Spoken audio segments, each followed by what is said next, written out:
ویسے تو اخلاقاً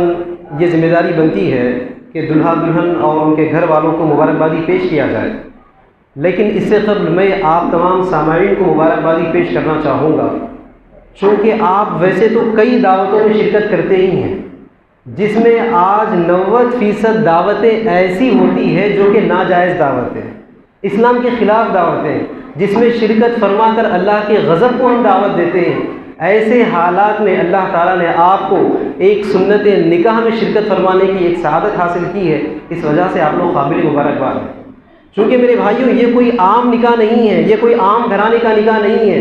بلکہ یہ ایک مجاہد کا نکاح ہے جس نے رسول اللہ صلی اللہ علیہ وسلم کی سنت کو زندہ کیا ہے۔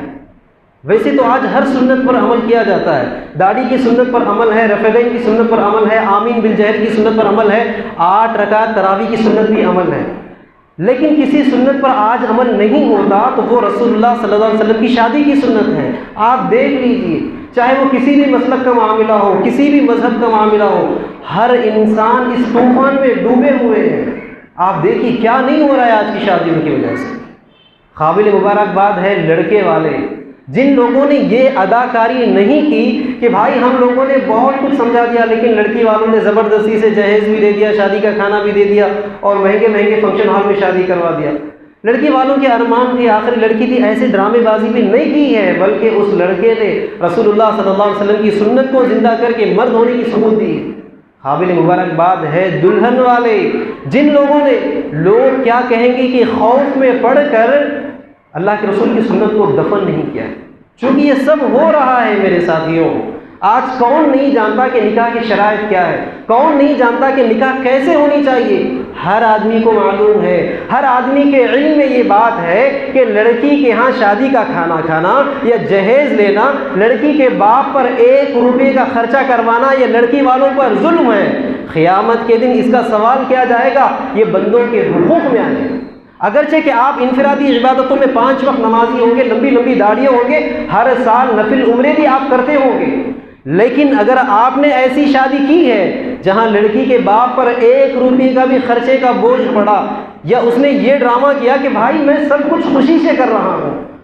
مجھے لڑکے والوں نے ڈیمانڈ نہیں کیا ہے، میں سب کچھ خوشی سے کر رہا ہوں، اس ناٹک کر کر لڑکی والے بھی شادی کے کھانے کھلواتے ہیں، سب کچھ کرتے ہیں جو نہیں کیے جانے چاہیے، یہ آج ہو رہا ہے۔ کون نہیں جانتا میرے بھائی، سب جانتے ہیں کہ شادی کا طریقہ کیا ہے، لیکن سب کا پرابلم کیا ہے؟ پرابلم ایک ہے، رسول اللہ کی سنت پر شادی کریں گے، باراتی لے کر نہیں جائیں گے، شادی خانے میں شادی نہیں کریں گے، 4-5 پکوان نہیں رکھیں گے، جہیز وغیرہ نہیں لیں گے، تو لوگ کیا کہیں گے؟ رشتہ دار کیا کہیں گے؟ قبیلے والے کیا کہیں گے؟ سماج کیا کہے گا؟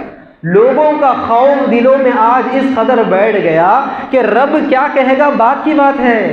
اللہ کیا کہے گا بات کی بات ہے، لوگ ہمارے لیے سب سے بڑے ہیں۔ آپ یہ ثبوت دیتے ہیں کہ ہمارے عبادات میں، ہمارے معاملات میں، ہمارے پوری ذاتی زندگی میں ہمارے خدا اللہ ہے، لیکن ہمارے شادی بیاہ کے معاملے میں ہمارے خدا یہ لوگ ہیں، یہ لوگ ناراض نہ ہو جائے۔ آج یہ ڈرامے بازی کی جاتی ہے ساتھیوں، لیکن ایسے لوگ کیا کہیں گے کہ خوف سے دور ہٹ کر جن دلہن والوں نے مسجد میں نکاح کر کے بغیر کسی خرچے کی نکاح کی تقریب کو منعقد کی ہے، تو یہ بہت زیادہ قابل مبارکباد۔